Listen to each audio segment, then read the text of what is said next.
पृथ्वी और चंद्रमा, आज हम इसी के विषय में एक महत्वपूर्ण फैक्ट देखेंगे। पृथ्वी और चंद्रमा के बीच में एक खास संबंध है। अभी हाल फिलहाल में भारत ने अपना एक चंद्रयान मिशन 3 लॉन्च किया था, जो पूरी तरह से सफल रहा है।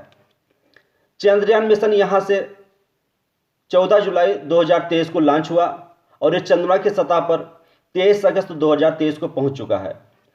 उसका लैंडर और रोवर दोनों पूरी तरह से काम कर रहे हैं। रोवर का नाम है प्रज्ञान, जो लगभग 14 दिनों तक काम करेगा और वहां से सूचनाएं भेजेगा। ऐसा करने वाला भारत विश्व का चौथा देश है। पहला अमेरिका था, फिर रूस, उसके बाद आपका चीन, और आज सॉफ्ट लैंडिंग करने वाला भारत चौथा देश है। हार्ड लैंडिंग तो कई देशों ने की है, लेकिन सॉफ्ट लैंडिंग में सिर्फ 4 ही देश हैं जो इसमें सफल हुए हैं। हम इसके महत्वपूर्ण फैक्ट देखते हैं। चंद्रमा के प्रकाश को पृथ्वी तक पहुंचने में कितना समय लगता है? तो आपका उत्तर हो जाएगा 1.25 सेकंड। अगला है, चंद्रमा पर धूल के मैदान को क्या कहा जाता है? उत्तर है शांति सागर। चंद्रमा के धूल के मैदान को शांति सागर कहा जाता है। अगला फैक्ट है, जीवाश्म ग्रह किसे कहते हैं? आंसर है चंद्रमा को। चंद्रमा को जीवाश्म ग्रह भी कहते हैं। अगला है, जब चंद्रमा पृथ्वी के सबसे निकट होता है तो उसे क्या कहते हैं? उसे कहते हैं सुपर मून।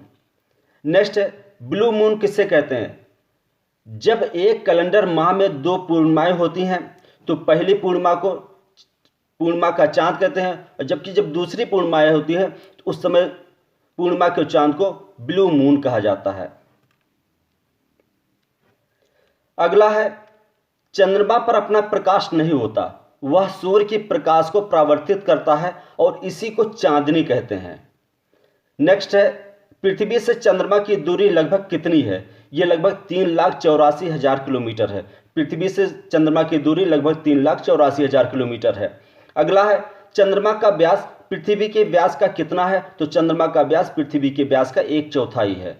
अगला है, चंद्रमा का गुरुत्वाकर्षण बल पृथ्वी का कितना है? तो पृथ्वी का 6वां भाग है, यानी पृथ्वी के गुरुत्वाकर्षण बल का 6वां भाग चंद्रमा का गुरुत्वाकर्षण बल है।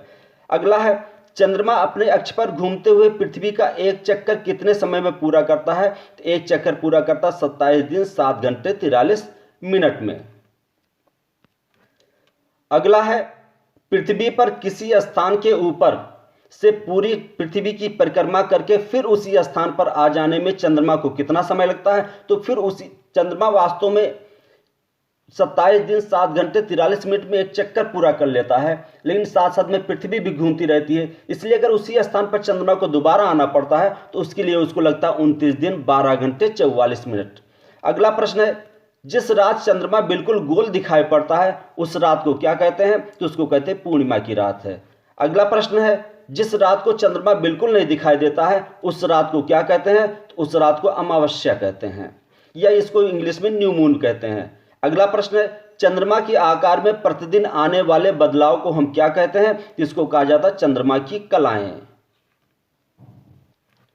अगला फैक्ट है, अमावस्या से पूर्णिमा तक, यानी जब चांद आपका बढ़ता है के पखवाड़े को क्या कहा जाता है? तो इसको शुक्ल पक्ष कहा जाता है। जब चंद्रमा बढ़ता है तो शुक्ल पक्ष होता है, और जब चंद्रमा घटता है यानी पूर्णिमा से अमावस्या तक, इस पखवाड़े को कृष्ण पक्ष कहा जाता है। अगला फैक्ट है, पृथ्वी के घूमने के कारण एक पूर्णिमा से दूसरी पूर्णिमा तक अपनी कलाओं को पूरा करने में चंद्रमा को 29 दिन 12 घंटे 44 मिनट लगते हैं। इस अवधि को ही क्या कहा जाता है? चंद्रमास कहा जाता है। अगला प्रश्न है, दूरदर्शी का आविष्कार किसने किया? तो आपका उत्तर होगा गैलीलियो ने। दूरदर्शी का आविष्कार गैलीलियो ने किया था।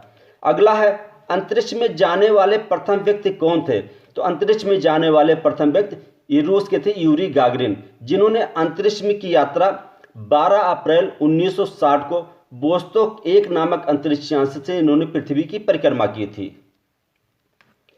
अगला फैक्ट है, चंद्रमा पर पहुंचने वाले प्रथम व्यक्ति कौन थे? तो आपका उत्तर होगा नील आर्मस्ट्रांग। ये चंद्रमा पर पहुंचने वाले प्रथम व्यक्ति थे।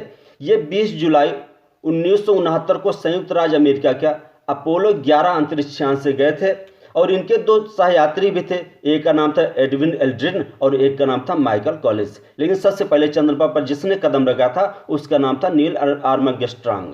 अगला प्रश्न है, अंतरिक्ष की यात्रा करने वाले प्रथम भारतीय कौन थे? तो आपका उत्तर होगा राकेश शर्मा। अंतरिक्ष की यात्रा करने वाले प्रथम भारतीय राकेश शर्मा थे, जिन्होंने 2 अप्रैल 1984 ईस्वी को सोवियत संघ के सोयुज T-11, इसका नाम याद कर लीजिएगा, सोयुज T-11 से अंतरिक्ष की यात्रा की थी। अगला है ग्रहण की वैज्ञानिक व्याख्या करने वाले प्रथम भारतीय कौन थे? तो आपका उत्तर होगा आर्यभट्ट। आर्यभट्ट ने सबसे पहले ग्रहण की वैज्ञानिक व्याख्या की थी। अगला प्रश्न है, जब सूर्य, पृथ्वी और चंद्रमा एक सीधी रेखा में होते हैं, यह स्थिति सिजकी कहलाती है। यह 2 प्रकार की होती है, एक होती युति और दूसरी होती वियुति। अगला फैक्ट देखिए, जब सूर्य और पृथ्वी के बीच चंद्रमा आ जाता है तो इस स्थिति को युति कहते हैं, और यह अमावस्या को होती है। इस स्थिति में चंद्रमा की छाया पृथ्वी पर पड़ती है, और जिसके कारण क्या होता है? आपका सूर्य ग्रहण होता है। यानी सूर्य ग्रहण कब होता है? युति के दिन होता है। अगला है, जब सूर्य और चंद्रमा के बीच पृथ्वी आ जाती है तो उस स्थिति को वियुति कहते हैं, और यह पूर्णिमा को होता है। इस स्थिति में पृथ्वी की छाया चंद्रमा पर पड़ती है, जिससे चंद्र ग्रहण होता है। अगला प्रश्न है, अपने परिक्रमा पथ पर पृथ्वी सूर्य के चारों ओर किस वेग से चक्कर लगा रही? तो ये लगा रहे 29.8 किलोमीटर प्रति सेकंड की वेग से। यहाँ इस बात को ध्यान देने वाला है कि जैसे चंद्र ग्रहण और सूर्य ग्रहण कब होता है, जैसे यहाँ मान लीजिए सूर्य है, ये चंद्रमा है और ये पृथ्वी है। यहाँ जो भी स्थितियाँ बदलती है चंद्रमा और पृथ्वी की बदलती है। अगर आप यहाँ से देखें तो पृथ्वी पर यहाँ जो भी होना, सूर्य का प्रकाश पृथ्वी तक पहुँचना है, यहाँ चंद्रमा बीच में आ गया है, सूर्य का प्रकाश पृथ्वी तक नहीं पहुँच पा रहा है। इसलिए क्या हो रहा है, ये इस स्थिति में आपका सूर्य ग्रहण होगा। और यही जब स्थिति बदल जाती है, यानी कुल मिलाकर पृथ्वी यहाँ आ जाती है,